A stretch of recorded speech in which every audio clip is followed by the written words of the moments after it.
IPL వేదికగా ఒక కొత్త చరిత్ర ఆవిష్కృతమైంది. 15 ఏళ్ల ప్రాయంలోనే ప్రపంచ క్రికెట్‌ను తన వైపు తిప్పుకున్న బీహార్ బుడ్డోడు వైభవ్ సూర్యవంశీ ఇప్పుడు టాక్ ఆఫ్ ది టౌన్‌గా మారాడు. రాజస్థాన్ రాయల్స్ తరఫున బరిలోకి దిగిన ఈ కుర్రాడు మైదానంలో పరుగుల వరద పారిస్తూ దిగ్గజాలకే షాకిస్తున్నాడు. కేవలం తన బ్యాటింగ్‌తోనే కాదు, మ్యాచ్ తర్వాత జరిగే సందడిలో కూడా ఈ చిన్నోడు అందరి దృష్టిని ఆకర్షిస్తున్నాడు. తాజాగా ఓ ఇంట్రెస్టింగ్ ఇన్సిడెంట్ సోషల్ మీడియాలో సెన్సేషన్‌గా మారింది. కేవలం 15 ఏళ్ల వయసులోనే అత్యంత వేగంగా 167 బంతుల్లో 400 పరుగులు పూర్తి చేసి ప్రపంచ రికార్డును తిరగరాశాడు వైభవ్.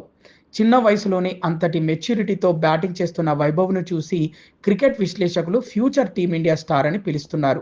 ఈ కుర్రాడి విధ్వంసక బ్యాటింగ్ చూసి స్టేడియంలో ఉన్న వారంతా సీట్లలోంచి లేచి మరీ చప్పట్లు కొట్టారు. పంజాబ్ కింగ్స్, రాజస్థాన్ రాయల్స్ మధ్య జరిగిన హోరాహోరీ పోరు తర్వాత అసలు కథ మొదలైంది. Team India pacer Harshdeep Singh girlfriend, model Samreen Kaur Vaibhav ఆట తీరుకు ముగ్ధురాలైంది. మ్యాచ్ ముగిశాక ఆమె నేరుగా వైభవ్ దగ్గరికెళ్లి అతడితో చాలాసేపు ముచ్చటించింది. అయితే తన గర్ల్‌ఫ్రెండ్ ఆ కుర్రాడితో అంతగా కలిసిపోవడం చూసి పక్కనే ఉన్న హర్షదీప్ సింగ్ ముఖ కవళికలు వింతగా మారిపోయాయి. దీనికి సంబంధించిన సరదా వీడియో నెటిజన్లను విపరీతంగా ఆకర్షిస్తోంది. కేవలం సమ్రీన్ మాత్రమే కాదు, పంజాబ్ కింగ్స్ ఓనర్ ప్రీతి జింటా కూడా వైభవ్‌ను ప్రశంసించకుండా ఉండలేకపోయింది. మ్యాచ్ అనంతరం ఆమె స్వయంగా గ్రౌండ్‌లోకి వెళ్లి వైభవ్‌కు షేక్ హ్యాండ్ ఇచ్చి అభినందించింది. క్రికెట్ భవిష్యత్తు సురక్షితంగా ఉంది అనేలా వైభవ్ ఆట తీరు ఉందని ఆమె కొనియాడారు. బిహారీ బాబు టాలెంట్‌కు బాలీవుడ్ భామలు ఫిదా అవ్వడం ఇప్పుడు ఐపీఎల్ సర్కిల్స్‌లో పెద్ద చర్చగా మారింది.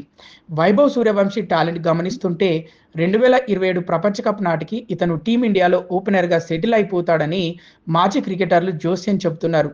ఐపీఎల్ చరిత్రలోనే అత్యంత చిన్న వయసులో అరంగేట్రం చేసి అంతటి వేగంగా పరుగులు సాధించడం ఎవరికీ సాధ్యం కాలేదు. ప్రస్తుతం సోషల్ మీడియాలో వైభవ్ ఐపీఎల్ అసలైన వైభవం అంటూ ఫ్యాన్స్ ట్రెండ్ చేస్తున్నారు.